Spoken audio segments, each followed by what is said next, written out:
आज आपण अशा विषयाबद्दल बोलत आहोत जो विषय थोडा त्रासदायक आहे। चला तर आपण करपट ढेकर बद्दल बोलत आहोत आणि करपट ढेकर मागे काय रहस्य आहे, ते कशामुळे येतात ते आपण बघूया पुढील प्रमाणे।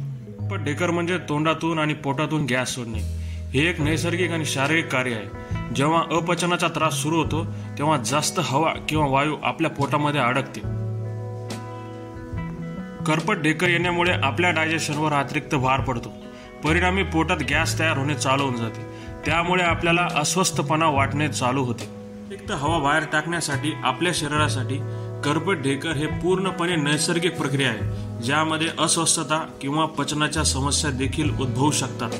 आता याहून असे सिद्ध होते की जो गॅस तयार होतो म्हणजेच आपल्या डायजेशनवर गंभीर परिणाम झालेला आहे। शारीरिक दृष्टिकोनातून करपट ढेकर येणे हे पूर्णपणे ठीक नाही, कारण यामध्ये आपण खाल्लेले अन्न पूर्णपणे पचत नाही, ते अन्न सडते, परिणामी पोटामध्ये गॅस तयार होतो आणि त्या गॅसला बाहेर काढण्याची जिम्मेदारी आपले शरीर उचलते।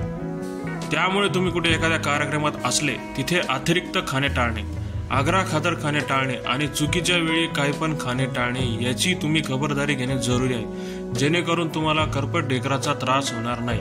आपल्याला करपट ढेकर येत असतील तर खाण्याच्या सवयीमध्ये बदल करून आपल्या शरीराच्या सिग्नलशी जोडून घेतल्यास आणि तसेच एक दिवस उपाशी राहून देखील करपट ढेकर येण्याची शक्यता कमी करू शकता। पण आपल्या शरीराच्या नैसर्गिक प्रक्रियांचा स्वीकार करा, आपल्या जेवणाचा आनंद घ्या आणि लक्षात ठेवा, असे केल्याने तुमचे शरीर तुमचे नक्की आभारी राहील। व्हिडिओ आवडला असेल तर नक्की लाईक करा, शेअर करा आणि चॅनलला नवीन बघण्यासाठी आला असाल तर सबस्क्राईब करा।